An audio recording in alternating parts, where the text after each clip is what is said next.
بسم اللہ الرحمن الرحیم۔ السلام علیکم دوستو، امید ہے آپ خیریت سے ہوں گے۔ دواخانہ حکیم طالب حسین کی طرف سے آج ایک میں ویڈیو لے کے حاضر ہوا ہوں جس کا موضوع ہے دائمی نزلہ، کیرا، زکام، ریشہ اور بلغم۔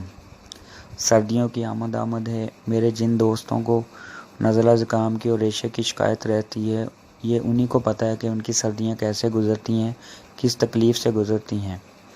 آج آپ کو میں اس کی وجوہات اور اس کے علاج اور پرہیز بتاؤں گا، لیکن اس سے پہلے آپ ہمارا یہ یوٹیوب چینل لازمی سبسکرائب کر لیں۔ ویڈیو پسند آئے تو اسے شیئر بھی کریں۔ مزید معلومات اور بہترین علاج کے لیے دیے گئے نمبر پہ آپ فری مشورہ بھی لے سکتے ہیں، اور اپنے دوستوں کے ساتھ میرا پیج لازمی شیئر کریں تاکہ یہ معلومات دوسرے لوگوں تک پہنچے۔ اور یاد رکھیں، یہ معلومات مفاد عامہ کے لیے ہوتی ہے۔ کوئی بھی دوائی استعمال کرنے سے پہلے اپنے معالج سے لازمی مشورہ کر لیں۔ آئیے آپ کو بتاتا ہوں کہ دائمی، کیرا، بلغم اور ریشہ اصل میں ہے کیا۔ کیرا دراصل سوزش اتارنے کے رد عمل کے طور پر پیدا ہونے والی رطوبت ہے جو طبیعت مدبرہ بدن خود پیدا کرتی ہے، یعنی غذاؤں کی طرف طبیعت مائل ہو جاتی ہے جو رطوبت پیدا کرتے ہیں۔ لیکن جب مریض گرم خشک غذائیں کھاتا اور پرہیز نہیں کرتا تو گلے میں کیرا گرتا رہتا ہے۔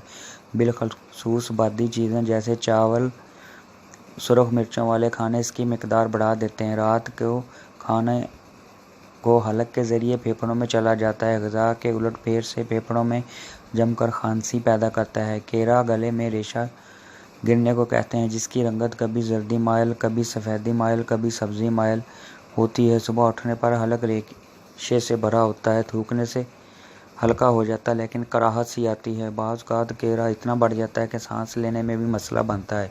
وقت سے پہلے بال سفید ہونا، دماغی کمزوری، آنکھوں کا کمزور ہونا، دانت کمزور ہونا، کانوں سے سنائی کم دینا، دماغ اور پٹھوں کا کھچاؤ ہونا، سرد موسم میں صبح چھینکیں، ناک سے پانی بہنا، جسم لاغر ہو جانا۔ 40 سال کا آدمی 80 سال کا لگنے لگ جاتا ہے۔ غرض کہ کیرا بلغم کی وجہ سے بہت سی علامات پیدا ہو جاتی ہیں۔ یہی علامات آگے بڑھ کر دمے کی شکل اختیار کر لیتی ہیں۔ اس لیے اس کا فوری اور بہترین علاج کروانے کے لیے دواخانہ حکیم طالب حسین سے رابطہ کریں۔ انشاءاللہ تعالیٰ یہ آپ کا مسئلہ بالکل ٹھیک ہو جائے گا۔ اللہ تعالیٰ آپ کو صحت و تندرستی دے۔ دعاؤں میں یاد رکھیے گا۔ اللہ حافظ۔